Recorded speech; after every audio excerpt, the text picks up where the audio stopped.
अस्सलाम वालेकुम। मेरा नाम डॉक्टर शफीक चीमा है।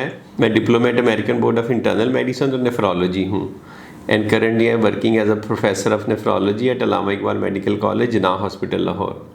आज की वीडियो बड़ी अहम है, like all the other videos.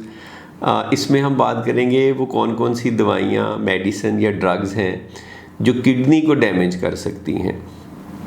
8 या 9 किडनी डैमेजिंग मेडिसिन्स की बात करेंगे जो गुर्दों को ख़राब कर सकती हैं, दवाइयाँ गुर्दों को नुकसान पहुंचा सकती हैं। मैंने पहले भी इस पे टॉपिक पे वीडियो बनाई थी, 11 नेफ्रोटॉक्सिक ड्रग।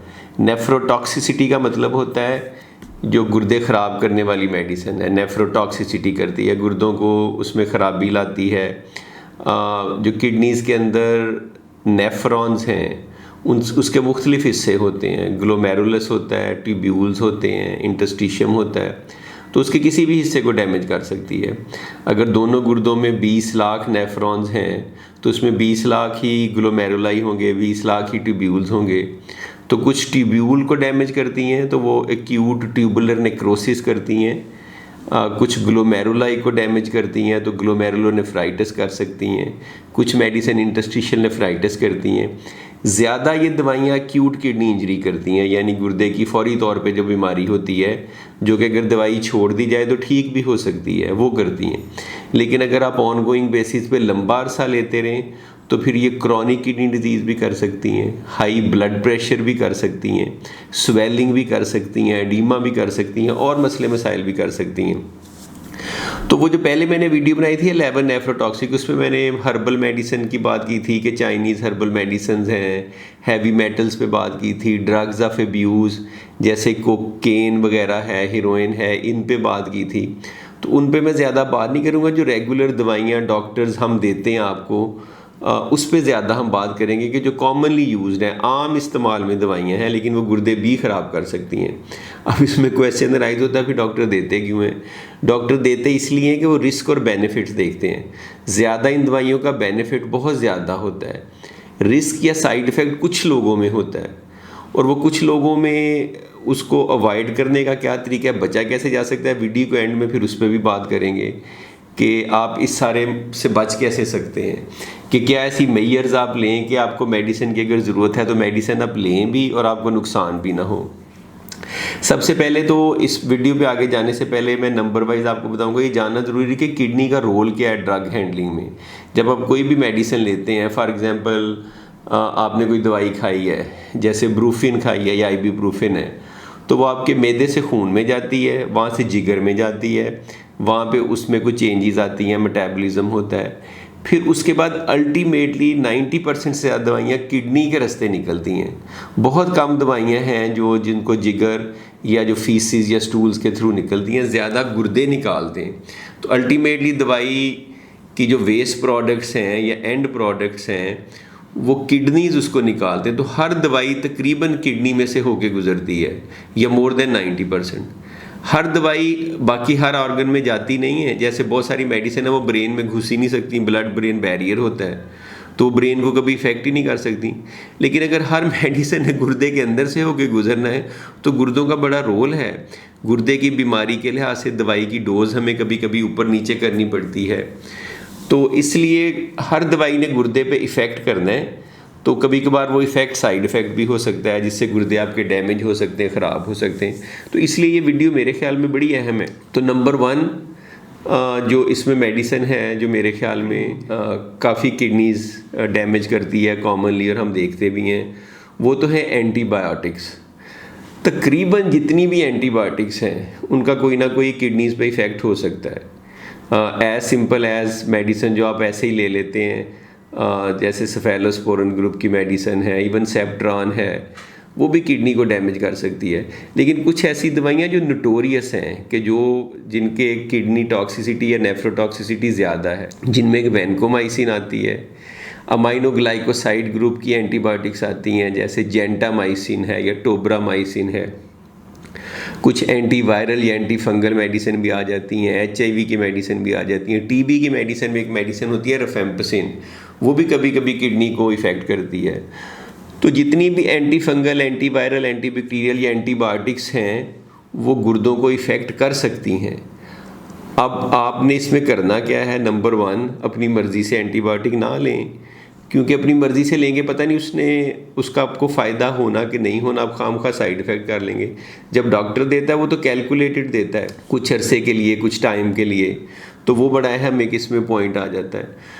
दूसरा ये है कि मल्टीपल एंटीबायोटिक्स मिल के ज़्यादा टॉक्सिसिटी कर सकती हैं। तो आप अगर एक किसी ने दिया, दूसरी किसी ने दिया, वो लेनी शुरू कर दी, तो उसका आपको साइड इफ़ेक्ट हो सकता है। तो एंटीबायोटिक्स आर नोटोरियस, एंटीबायोटिक्स कम से कम टाइम पीरियड में डॉक्टर के मशवरे से लेनी चाहिए। दूसरे नंबर पे है डाइज आ जाती हैं, जो आयोडीनेटेड कॉन्ट्रास्ट है। जब आप सीटी स्कैन करवाते हैं या एंजियोग्राम करवाते हैं हार्ट के लिए, तो उसमें जो डाई दी जाती है वो गुर्दों को इफ़ेक्ट कर सकती है। उससे बचने के बड़े तरीके हैं, डाई आप ना लें, किसी और तरह से वो इन्फॉर्मेशन ले लें, टेस्ट करा लें, या उससे पहले हम कभी कभार आईवी हाइड्रेशन करते हैं या कुछ ऐसी मेडिसिन देते हैं जिससे टॉक्सिसिटी या इफ़ेक्ट कम हो जाता है।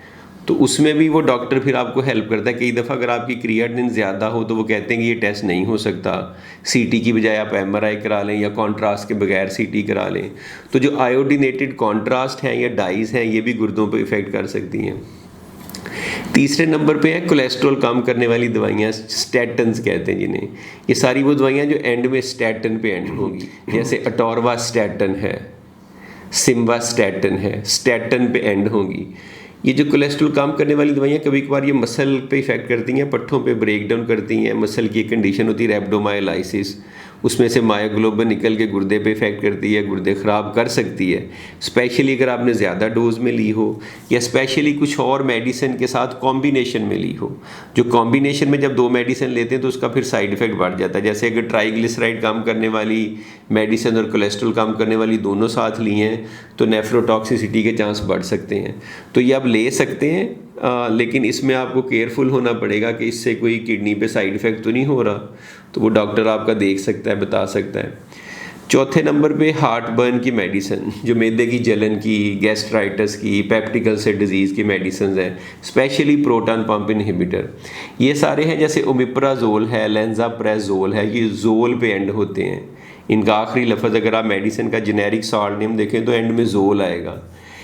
ये भी इंटरस्टिशियल नेफ्राइटिस करते हैं, गुर्दे की ख़ास किस्म की बीमारी करते हैं। कभी कभार वो रिवर्स हो जाती है, कभी नहीं भी रिवर्स होती है अगर आप लंबा अरसा लें। पाकिस्तान में तो लोग साल हर साल से ही ले रहे हैं, यानी कि किसी ने शुरू किया फिर छोड़ते ही नहीं है, हालांकि ये दवाई थोड़े अरसे के लिए लेनी होती है। तो इनको अवॉइड करना चाहिए, इनके अल्टरनेटिव लेने चाहिए, वाकई ज़रूरत हो तो लेनी चाहिए। गैस्ट्रोएंटरोलॉजिस्ट या फिजिशियन आपको दे ही तो तब लेनी चाहिए। 5वें नंबर पे कैंसर की कुछ दवाइयाँ, जैसे कीमोथेराप्यूटिक ड्रग्स होती हैं, कीमोथेरेपी होती है, इसमें एक सिस्प्लेटिन है, मीथोट्रिक्सेट है, साइक्लोफॉस्फामाइड है। कुछ ऐसी मेडिसिन हैं जो कैंसर की ट्रीटमेंट में इस्तेमाल होती हैं, लेकिन वो किडनी ख़राब कर सकती हैं। तो उसमें आप डॉक्टर से पूछ सकते हैं कि इसका अल्टरनेटिव और क्या हो सकता है, उसकी डोज़ कैसे कम की जा सकती है, टॉक्सिसिटी कैसे कम की जा सकती है। तो ये 5वें नंबर पे इंपॉर्टेंट है। 6ठे नंबर पे दवाइयाँ जिसे कैल्सीन्यूरिन इनहिबिटर कहते हैं, जैसे साइक्लोस्पोरिन या टेक्रोलोमस है। ये ट्रांसप्लांट के पेशेंट में भी यूज़ होती हैं, liver, heart, kidney transplant, glomerulonephritis, skin disease, इनकी बहुत ज़्यादा यूटिलाइजेशन है। लेकिन अगर लंबा अरसा ये रेगुलरली साल हर साल लेनी पड़ती है, ये भी नेफ्रोटॉक्सिसिटी कर सकती है, किडनी इंजरी कर सकती है, गुर्दे ख़राब कर सकती है। जैसे बहुत ज़्यादा हार्ट ट्रांसप्लांट और लिवर ट्रांसप्लांट के पेशेंट के गुर्दे ख़राब हो जाते हैं इन दवाइयों की वजह से। तो लेकिन उनमें बेनिफिट चूँकि ज़्यादा हो रहा होता है कि in order for them to survive, और उनका लिवर और ऑर्गन सर्वाइव करें, इनको लेनी ज़रूरी होती है। 7वें नंबर पे हैवी मेटल्स, कुश्ताज, मैंने इस पे पूरी एक वीडियो बनाई है, कुश्ताज पे वो देखें। ये जो हैवी मेटल्स का इस्तेमाल है, जिसमें गोल्ड है, लेड है, मरकरी है, कैडमियम है, प्लेटिनम है, ये बहुत ज़्यादा इनकी टॉक्सिसिटी है, ग्लोमेरुलर डिजीज़ है। ये कुश्ता में बहुत ज़्यादा अमाउंट में, कंसनट्रेटेड अमाउंट में वो देते हैं, तो उसका फ़ायदा जो होना है वो तो एक साइड पे रख दें, लेकिन गुर्दे ख़राब होने का चांस तकरीबन 100% होता है। तो इनको हर हाल में अवॉइड करना चाहिए। And last but not the least, मेरी फेवरेट और सबसे कॉमन कॉज किडनी ख़राब करने की, वो पेन किलर्स हैं, जिसे non steroidal anti inflammatory drugs कहते हैं। ये जो NSAIDs हैं, ये COX-1 इनहिबिटर है, इस तरह COX-2 इनहिबिटर है। इसी तरह की एक और दवाई है, पेन किलर के तौर पे यूज़ होती है, जो कॉक्सिब पे एंड होती है, जिसके एंड में COXIB कॉक्सिब आता है। और जितने भी एनसेड्स हैं उनके एंड में EN आता है, जैसे आइब्यूप्रोफिन है, नेप्रोक्सन है, EN पे एंड होंगी। ये सारी प्रोस्टाग्लैंडिन की सिंथेसिस कम करती हैं। प्रोस्टाग्लैंडिन गुर्दे के लिए अच्छे हैं, गुर्दे ख़राब होते हैं, इंटरस्टिशियल नेफ्राइटिस होता है, ग्लोमेरुलोनेफ्राइटिस होता है, ब्लड प्रेशर बढ़ता है, सोज बढ़ती है, एडीमा होता है। So they are very bad for the kidney. और ये ज़्यादा केसेस में आपने लेनी भी लंबे अरसे के लिए होती है। आपने आर्थराइटिस के लिए अगर ले रहे हैं तो आपने लंबे अरसे के लिए लेनी है। तो जब लंबे अरसे के लिए लेनी है तो चांसेस हैं कि आपके गुर्दों पे आहिस्ता आहिस्ता इफेक्ट होगा। अगर आप किडनी फंक्शन मॉनिटर नहीं कर रहे तो फिर आपको इशू होगा। तो ये सबसे बुरी है, ये सबसे कॉमन कॉज है किडनी ख़राब करने की। बाकी चीज़ें भी करती हैं लेकिन ये सबसे अहम है। अब फिर सवाल ये पैदा होता है कि आपने इतनी ज़्यादा मेडिसिन बता दी हैं जो किडनीज़ को डैमेज करती हैं, तो इस सिचुएशन में हमने करना क्या है? हाउ टू प्रिवेंट कि आपको नेफ्रोटॉक्सिसिटी ना हो, किडनी डैमेज ना हो। हमें एज ए पेशेंट या as a general Awam measures क्या लेनी चाहिए? तो उसमें सबसे पहला तो टिप ये है कि आप डॉक्टर के मशवरे से लेंगे, क्योंकि जब डॉक्टर आपको मेडिसिन देगा तो वो ख़ास डिज़ीज़ को डायग्नोज करके एक शॉर्ट पीरियड ऑफ टाइम के लिए देगा और उसे पता होगा उसमें वो किडनी फंक्शन आपके मॉनिटर कर सकता है। और अगर आप में कोई रिस्क फैक्टर हैं तो उनको वो कम कर सकता है, और या आप में वो ऐसी मेडिसिन सेलेक्ट करेगा जिसकी नेफ्रोटॉक्सिसिटी आपके केस में ना हो। एक तो ये है। दूसरा ये कि अगर आपकी उम्र ज़्यादा है, आपकी एज 60 साल से ज़्यादा है, या आपकी किडनीज ऑलरेडी वीक हैं, आपका GFR 60 से कम है, उम्र 60 से ज़्यादा है, GFR 60 से कम है, तो भी आप ज़्यादा केयरफुल हो जाएंगे। फिर आप ऐसी दवाइयाँ ज़्यादा अवॉइड करेंगे या कोई ऐसी मेडिसिन लेंगे जो आपके लिए सेफ़ हैं। चौथे नंबर पे ये कि अगर आप में रिस्क फैक्टर्स हैं, जैसे हार्ट फेलियर है, आप में पानी की कमी है, डिहाइड्रेशन हुई है, तो आप में ज़्यादा चांस है कि किडनी पे ज़्यादा डैमेज हो।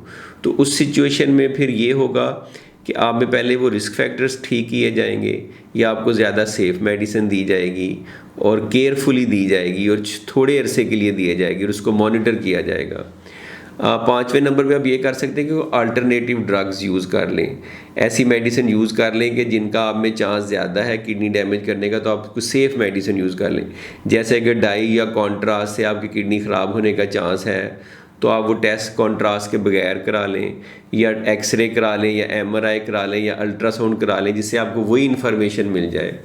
छठे नंबर पे ये कि मुख्तलिफ मेडिसिन के कॉम्बिनेशन को अवॉइड करें। जब एक दवाई है, एक अकेला 2 11, जब 2 मिलेंगी तो ज़्यादा चांस है नेफ्रोटॉक्सिसिटी के। जैसे वैनकोमाइसिन अकेली उतनी टॉक्सिक नहीं है किडनीज़ के लिए, लेकिन अगर वो जेंटामाइसिन के साथ कॉम्बिनेशन में दें, कभी कभार देनी पड़ती है, जैसे इन्फेक्टिव एंडोकार्डाइटिस है या कुछ इस तरह के इन्फेक्शन है, तो ज़्यादा टॉक्सिसिटी हो सकती है। तो डिफरेंट नेफ्रोटॉक्सिक मेडिसिन के कॉम्बिनेशन को अवॉइड करें। और आखिरी नंबर पे ये है कि फिर किडनी फंक्शंस को मॉनिटर करें। अगर आपको ऐसी मेडिसिन शुरू करनी पड़ ही रही है, जैसे आर्थराइटिस के लिए आपने कोई ऐसा पेन किलर देना ही देना है, तो फिर आप किडनी फंक्शन मॉनिटर करें। अगर आपको पता चले कि क्रिएटिनिन ऊपर गई है, या पेशाब में प्रोटीन आई है, या BP ऊपर गया, तो फिर फौरी तौर पे आप स्टॉप करें, क्योंकि अगर आप जल्दी स्टॉप कर लेंगे तो फिर उसका फर्दर किडनी पे डैमेज होना कम हो जाएगा और ज़्यादा केसेस में फिर वो रिवर्सेबल हो जाएगा। तो ये मेरे ख्याल में वीडियो बड़ी इंपॉर्टेंट है, ये मुझे काफ़ी पहले बनानी चाहिए थी। मैंने इस पर एक बनाई है, लेबन नेफ्रोटॉक्सिक ड्रग, लेकिन वो ज़रा और तरह से थी, वो इतनी ज़्यादा लोगों ने व्यू नहीं की। तो ये कुछ मेडिसिन हैं, ये मैंने 8 दवाइयाँ या उनके ग्रुप्स बताए हैं। मेरे ख्याल में ये सैकड़ों की तादाद में हैं जो कि किडनी को डैमेज कर सकती हैं। तो इसलिए अपनी मर्ज़ी से कभी दवाई ना लें, या किसी के कहने पे ना लें। किसी के कहने पे लेने का क्या नुकसान होगा? आपने ले ली है, उसने आपको फ़ायदा भी नहीं दिया, लेकिन वो आपके लिए ठीक नहीं थी, उसने आपकी किडनी डैमेज कर दी है। तो हमेशा डॉक्टर के मशवरे से लें, केयरफुल लें, थोड़े पीरियड के लिए, जितनी देर के लिए डॉक्टर ने बताया है, और ऐसे खामखा मेडिसिन ना इस्तेमाल करें, स्पेशली पेन किलर्स और एंटीबायोटिक्स। ये 2 चीज़ें जो मैंने बहुत देखी हैं, और मैदे की दवाई, ये 3 चीज़ें तो इतनी कॉमनली यूज़ होती हैं, लोग अपनी मर्ज़ी से इस्तेमाल कर लेते हैं। फार्मासिस्ट बता देता है, कोई रिश्तेदार बता देता है, ये तीनों तो बहुत कॉमन है। तो ये सारी किडनी डैमेजिंग ड्रग्स हैं। इस तरह और भी बहुत सारी मेडिसिन हैं जो किडनी को डैमेज करती हैं। हमें हर मेडिसिन के हर साइड इफ़ेक्ट का पता है, लेकिन कभी कभार देनी इसलिए पड़ती है कि उसका फ़ायदा ज़्यादा है। जैसे आप गाड़ी चलाते हैं, रोज़ एक्सीडेंट होता है, डेथ्स होती हैं, लेकिन आप फिर भी चलाते हैं, उसकी वजह ये कि उसके फ़ायदे ज़्यादा हैं। अगर आप उसको उसके मैनुअल के मुताबिक तरीके से चलाएंगे तो कुछ नहीं होगा। इसी तरह ये मेडिसिन अगर आपको डॉक्टर तरीके से देगा, एक ख़ास अंदाज से देगा, आपको वाकई ज़रूरत होगी तो देगा, तो नुकसान कम होगा। तो इनके एडवांटेजेस बहुत ज़्यादा हैं। कभी देनी पड़ती है, ना देने से खुदा ना खास्ता डेथ भी हो सकती है। अगर आपको कोई एंटीबायोटिक चाहिए और इन्हीं में से कोई चाहिए जो किडनी को भी ख़राब करने का जिसमें चांस हो, ये हर एक में नहीं होता। अगर 100 हैं तो उसमें से 1% में होता होगा, तो आप वो चांस तो लेंगे। 99% चांस है कि आपकी किडनी को भी कुछ नहीं होगा और आपकी लाइफ भी बच जाएगी। तो मेडिसिन का इस्तेमाल तो करना पड़ता है इन्फेक्शन से, वरना डेथ बहुत ज़्यादा होती हैं। और चीज़ें जो हैं, अगर कैंसर की दवाई नहीं देंगे तो खुदा न खासा कैंसर से डेथ हो जाएगी। देनी पड़ती है, लेकिन वो रिस्क फैक्टर कम करके, किडनी फंक्शन मॉनिटर करके, under the supervision of a doctor होनी चाहिए। Thank you.